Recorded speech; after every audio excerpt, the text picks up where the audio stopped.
This is Potus Fifè. The federal government was left behind in depletion from the previous administrations. Welfare has been cut.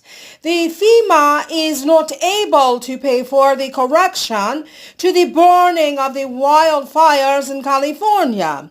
Some structures have been burnt to ashes, and FEMA has been emptied totally from its funding.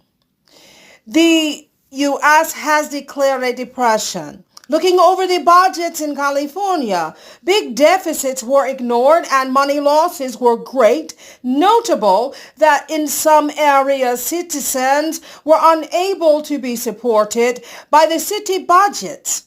In roadway repairs, we will make it through this tragedy.